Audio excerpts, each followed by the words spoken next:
पन्नगे च सुरेन्द्रे च कौशिके पाद संस्पृशि निर्विशेष मनस्काय श्री वीरस्वामिने नमः। आर्हत वाङ्मय में कहा गया है, सोच्चा जानई कल्याणम सोच्चा जानई पावगम उभयंपि जानई सोच्चा जंग छेयं तंग समायरे। शास्त्र में कहा गया है कि सुनकर आदमी कल्याण को जानता है और सुनकर पाप भी जान लेता है।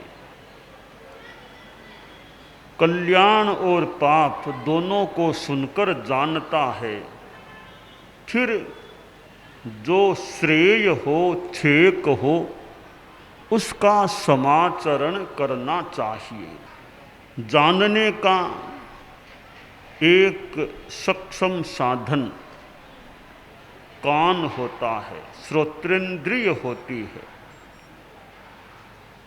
सुनकर बच्चे कितना जान लेते होंगे। लेक्चरर अपना भाषण देता है, अध्यापक बोल बोल कर बताता है, तो वो सुनते हैं। वो सुनना भी ज्ञान वर्धन में कितना सहायक बन सकता होगा। आज पुस्तकें बहुत उपलब्ध हैं और भी टेक्नोलॉजी का इतना विकास हो गया है। यंत्र के माध्यम से कितना जाना जा सकता है, पढ़ा जा सकता है, सुना जा सकता है। सोशल मीडिया ऐसे यंत्र टेक्नोलॉजी की बहुत सुविधा हो गई है पढ़ने की, सुनने की। आज से 200-300 वर्ष पहले जैन श्रावकों ने कल्पना की थी या नहीं कि मोबाइल फोन से भी प्रवचन सुनने को मिल जाएगा, कुछ देखने को मिल जाएगा। परंतु तकनीकी विकास इतना हुआ है कि आज घर बैठे बैठे लाइव प्रवचन भी यूट्यूब जैसे साधन से श्रुति गोचर हो सकता है। तो कान हमारे लिए बड़े एक सहायक हैं सुनने में, और सुनना ज्ञान वृद्धि में सहायक होता है। विद्यालयों में विद्यार्थी पढ़ते हैं, कॉलेज में पढ़ते हैं, विश्वविद्यालयों में पढ़ते हैं, तो उन्हें बताया जाता है, साथ में पुस्तकें भी हों और भी साधन हों, फिर बताया जाए, विश्लेषण किया जाए, प्रश्नों का उत्तर दिया जाए। तो सुनकर सुनकर पढ़कर विद्यार्थी कितने ज्ञानी विद्वान बन सकते हैं। विद्या संस्थानों में भूगोल, खगोल, साइंस, मैथ्स, अंग्रेजी, हिंदी, संस्कृत, मराठी, जो भी कितनी भाषाएं, कितने विषय पढ़ाए जाते होंगे, इनके साथ अध्यात्म विद्या भी कुछ बताई जाए, पढ़ाई जाए। और जो संस्था जैन धर्म से जुड़ी हुई है और जैन धर्म की अपनी जो जैन विद्या है, आगम हैं, ग्रंथों में बातें हैं, वे बातें भी समय समय पर विद्यार्थियों को बताई जाती रहें और उनके माध्यम से विद्यार्थियों के संस्कार भी अच्छे बने। कितना अच्छा काम हो सकता है। जैन समाज के द्वारा, जैन परिवारों के द्वारा अनेक अनेक विद्या संस्थान स्कूल आदि संचालित हो रहे हैं। हॉस्पिटल जैसे उपक्रम भी, निदान केंद्र जैसे उपक्रम भी जैन समाज की संस्थाओं के द्वारा, व्यक्तियों के द्वारा संचालित हो रहे हैं होंगे। अनेक जगहों पर डायग्नोस्टिक सेंटर, निदान केंद्र कई जगह मिलते हैं, कई हॉस्पिटल भी मिलते हैं। तो ये चिकित्सा संबंधी उपक्रम भी चलाए जा रहे हैं और इधर शिक्षा संबंधी उपक्रम स्कूल, कॉलेज, यूनिवर्सिटी के रूप में, डीम्ड टू बी यूनिवर्सिटी के रूप में जो भी चलाए जा रहे हैं। तो इन संस्थानों के द्वारा ये भूगोल, खगोल आदि पढ़ाए जाएं, वह भी जरूरी, बहुत अच्छी बात है, उपयोगी है। तो साथ में बच्चों में अच्छे संस्कार आए, अहिंसा का संस्कार, ईमानदारी का संस्कार, संयम का संस्कार, सादगी संस्कार, विनय का संस्कार, नशा मुक्त रहने का संस्कार, खान पान में अशुद्धता न हो, ऐसे संस्कार बच्चों में रहें। तो विद्या संस्थान बड़े उपकारी सिद्ध हो सकते हैं। एक ओर लौकिक विद्या का ज्ञान देते हैं और दूसरी ओर अध्यात्म विद्या भी परोसते हैं, प्रस्तुत करते हैं। एक अच्छा यह उपकार का कार्य हो सकता है। तो शास्त्रकार ने जो कहा, सुनकर आदमी यानी कल्याण को भी जाना जाता है और पाप को भी जाना जाता है।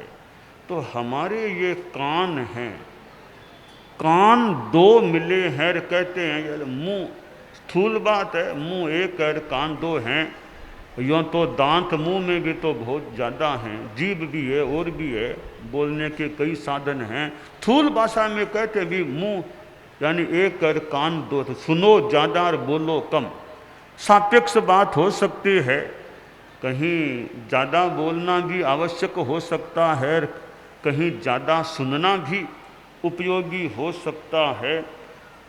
कुल मिलाकर सामान्य रूपेण आदमी अनावश्यक न बोले, बोलने का संयम रखे। सुनने में जो भी दुखी कोई आदमी, सापेक्ष ज़रूरतमंद आदमी आया तो उसकी बात को टाइम हो तो सुन ले। सहयोग जितना धार्मिक आध्यात्मिक कर सकें तो कर दें, बाकी कम से कम सुन लें। किसी का दुखड़ा हम सुन लेते हैं तो सुन लेने से भी आदमी को थोड़ी शांति, सामने वाले आदमी को, दुखी आदमी को कुछ राहत मिल सकती है। इसलिए हम कानों का, श्रोत्रों का बढ़िया उपयोग करें। तो यह सुनना बहुत लाभदायी हो सकता है। साधु संतों के प्रवचन होते हैं, इन प्रवचनों को सुनने से भी बड़ा लाभ मिल सकता है। सबसे पहली बात है, आप 1-1.5 घंटा किसी साधु के सानिध्य में बैठे हैं, प्रवचन में बैठे हैं, आप कितने सावध्य योगों से बचे हुए रह सकते हैं।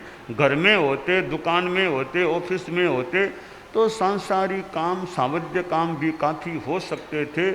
धर्मस्थान में साधु के सानिध्य में हैं तो कितने कितने सावध्य कार्यों से सहज बचाव हो जाता है। फिर सामायिक कर लेते हैं और ज़्यादा बचाव संभव है, सामायिक का लाभ भी मिल जाता है।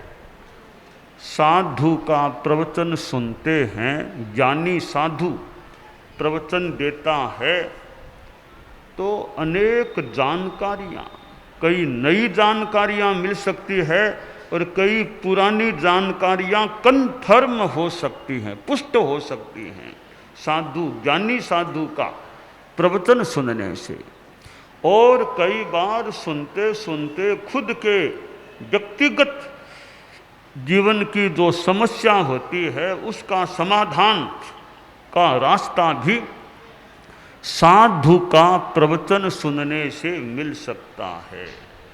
और अच्छा वक्ता साधु है, त्यागी भी है, साथ में अच्छा प्रवचनकार वक्ता है तो अच्छे वक्ता साधु को सुनते सुनते श्रोता भी अच्छा वक्ता बनने की दिशा में गति कर सकता है। वक्ता ने क्या क्या बातें कही हृदयंगम हो जाए, नोट हो जाए, तो श्रोता भी कभी एक अच्छा वक्ता बनने की स्थिति में आ सकता है। तो सुनने से अनेक अच्छे लाभ मिल सकते हैं। हम दूसरों को सुनने का प्रयास करें, शांति से, धैर्य से, धीरज के साथ दूसरे की बात को सुने। हमारी सहमति उसकी बात के साथ हो न हो, अनुकूलता हो, उचित हो तो सुन लें सामने वाला क्या कहना चाहता है। हमारे प्रतिकूल बोले तो भी सुन लें, अनुकूल बोले तो भी सुन लें, और जहाँ लगे सुनना उचित नहीं है तो सुनना वहाँ बंद भी कर सकते हैं। तो जो शास्त्रकार ने कहा भी कल्याण को सुनकर जानता है, तो हम सुनकर के धर्म को समझने का, जानने का प्रयास करें। आज इतने हमारे साधु जो हैं उनको वैराग्य कैसे आया? हो सकता है कईयों ने सुना है, संतों की ओर की बातें सुनी है, बातचीत हुई है, तो सुनते सुनते उनमें वैराग्य भाव आया। जितने भी ये साधु साध्वियाँ बनते हैं, कोई न कोई निमित्त कारण प्राय हो सकता है मिला हो। वो निमित्त या तो देखने से या फिर सुनते सुनते जानकारियाँ हुई, बात को समझा, तत्व को समझा, तो समझने से फिर सोचा रे साधु बनना चाहिए, आत्म कल्याण करना चाहिए। तो सुनना बड़ा लाभदायी होता है। रोहिणे ये चोर ने मानो बिना मन भगवान महावीर की वाणी कानों में पड़ गई, भले बिना मन पड़ी, जो भी कानों में पड़ गई, सुनने को मिल गई, तो वो थोड़ी सी देर की वाणी, कल्याणी वाणी रोहिणी के लिए कितनी अनुकूल बन गई, हितकर बन गई, मार्ग कैसे मानो प्रशस्त हो गया। तो संतों का, गुरुओं का, चारित्रात्माओं का प्रवचन, और कई गृहस्थ भी बड़े जानकार होते हैं, ज्ञानी होते हैं, धर्मानुरागी होते हैं, धार्मिक होते हैं, उनकी भी वाणी, उनके भी वार्तालाप, उनके भी उपदेश संदेश से बहुत अच्छी विद्वान कोई गृहस्थ वक्ता है, जानकार है, विषय पर कमांड है, तो उसको सुनने से भी अच्छी जानकारियाँ प्राप्त हो सकती हैं। भगवान महावीर के पास कितनों ने सुना होगा, और गौतम स्वामी जैसे व्यक्ति, जैसे शिष्य, भगवती सूत्र को हम देखें, 11 अंगों में 5वां अंग भगवई विआह पन्नति। एक भगवती सूत्र में कितने कितने प्रश्न गौतम स्वामी ने किए, औरों ने भी किए हैं, अधिकांश प्रश्न गौतम स्वामी के संभवतः, और फिर भगवान के उत्तर। कितना बड़ा भगवती सूत्र एक ज्ञान का एक आकर है, मानो एक सिंधु है, एक नदी है। तो सुनना उत्तर देना, सुनना उत्तर देना है, उत्तर को फिर सुनना, तो ये सुनना बड़ा उपयोगी होता है।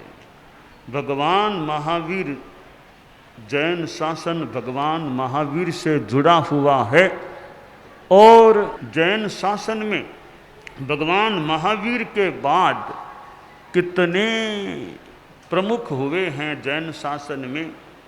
जैन शासन में दिगंबर, श्वेतांबर 2 धाराएं, और श्वेतांबर में फिर 2 धाराएं, अमूर्ति पूजक और मूर्ति पूजक, मूर्ति पूजक, अमूर्ति पूजक, और अमूर्ति पूजक में फिर धाराएं, थानकवासी 13 पंथ। तो थानकवासी आमनाय में जैसा अमोलक ऋषि की बात, और एक संस्था 100वें वर्ष में प्रवेश करे, शताब्दी पुरुष की बात, शताब्दी पुरुष, तो शताब्दी संस्था 100वें वर्ष में संस्था आ जाए, 100 पार कर दे, तो एक शतक मानो संस्था ने पार कर दिया। एक अच्छी कालावधि हो जाती है, 100 वर्षों का अवसर आए तो संस्था के अधिकारी चिंतन करें कि कितने आगे बढ़े हैं, क्या किया है और आगे क्या करना चाहिए।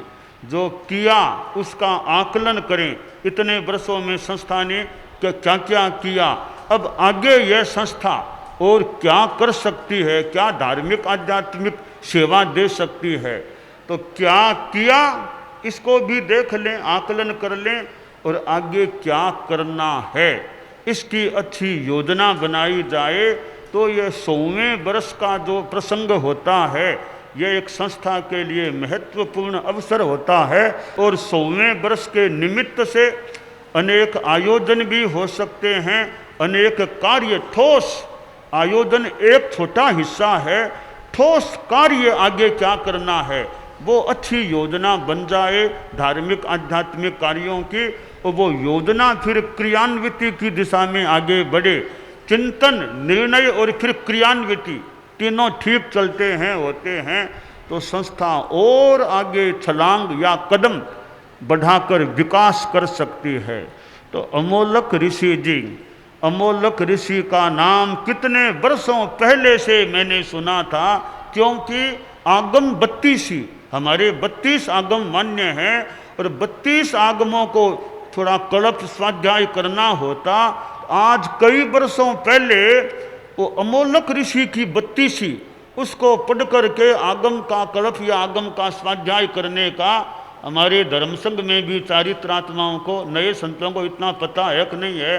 तब बहुत वर्षों पहले, यानी आज से 45, 47, 48 वर्षों पहले अंदाज आगम अमोलक ऋषि की आगम 32 एक प्रसिद्ध बात थी। अमोलक ऋषि की 32 आगम 32, तो वह स्वाध्याय में आज तो खैर और आगमों का विकास हो गया, हमारे यहाँ भी बहुत अच्छे अनुवाद और हो गए। उस जमाने में वो अमोलक ऋषि वाली 32 वो स्वाध्याय में कल्प करने में काम आती थी। तो यह अमोलक ऋषि का नाम बहुत वर्षों पहले वो 32 के संदर्भ में भी सुना हुआ था।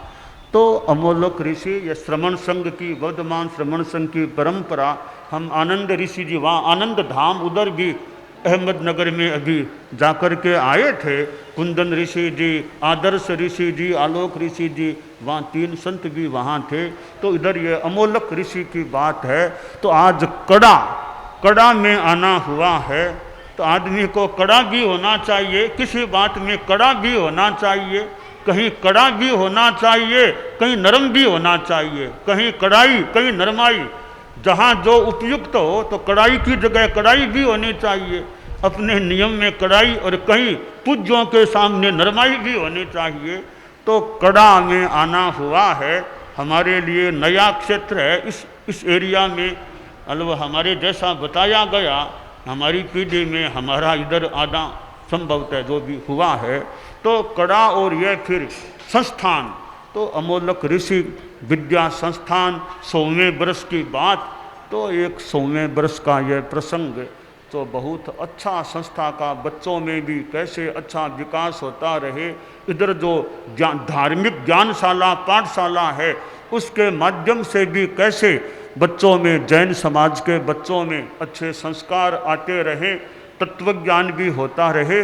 और यह विद्या का जो क्षेत्र है, स्कूल आदि विद्या का जो क्षेत्र, वहाँ भी अच्छा ज्ञान बढ़े। स्कूल में भी जब जब मौका आए, पर्युषण का मौका आए, महावीर जयंती का मौका आए, और कोई हमारे भगवान महावीर का निर्वाण का दिन आए, भगवान ऋषभ अक्षय तृतीया का, ऐसे दिनों में बच्चों को जैनिज्म के संदर्भ में भी अगर संभव हो सके तो जानकारी दी जाती रहे। तो जैन अजैन कोई भी बच्चे हों, उनको भी एक जैनिज्म, जैन धर्म, जैन विद्या के संदर्भ में जानकारी मिले।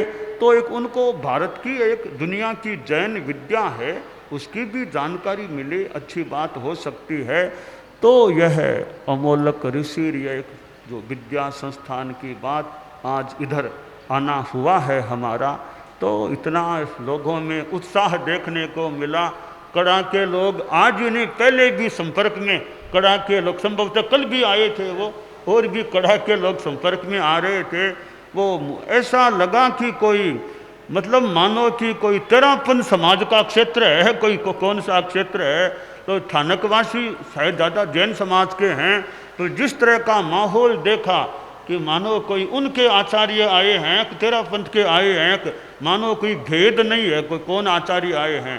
तो लोगों में इतना लोगों ने मान सम्मान स्वागत और जो उपक्रम किया है, तो यह हमारा जैन शासन है।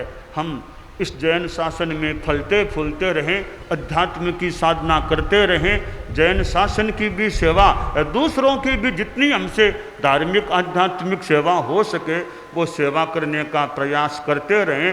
तो 100वां बरस खूब आगे की अच्छी योजना धार्मिक आध्यात्मिक दृष्टि से इसमें बने, अच्छा खूब काम चले, मंगल का। हम सिद्ध योगी आचार्य श्री महाप्रज्ञ से प्रेक्षा ध्यान का एक प्रयोग करें। आपको एक प्रयोग कराया जा रहे हैं श्वास प्रेक्षा का। 5 सेकंड में श्वास लेना है, 5 सेकंड भीतर रोकना है और 5 सेकंड रेचन करना है और 5 सेकंड बाहर रोकना है। इस प्रकार 20 सेकंड में एक श्वास। सावधान रहे, श्वास भरे, भीतर रोके, रेचन करे, बाहर रोके, श्वास भरे, भीतर रोके, रेचन करे, बाहर रोके, श्वास भरे, भीतर रोके, रेचन करे, बाहर रोके, श्वास भरे, भीतर रोके, रेचन करे, बाहर रोके, श्वास भरे, भीतर रोके, रेचन करे, बाहर रोके, श्वास भरे, भीतर रोके,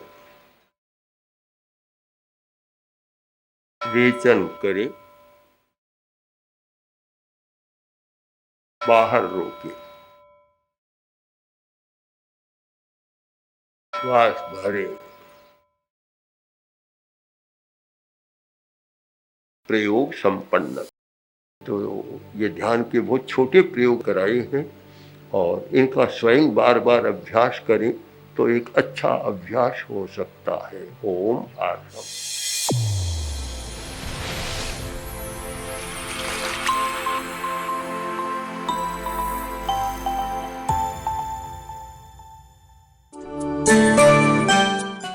एकाग्रता, तन्मयता, अपने आप को मंगलमय अनुभव करते हुए नमो अरहंताणम, नमो सिद्धाणम, नमो आयरियाणम, नमो उवज्झायाणम, नमो लोए सब्बसाहूणम,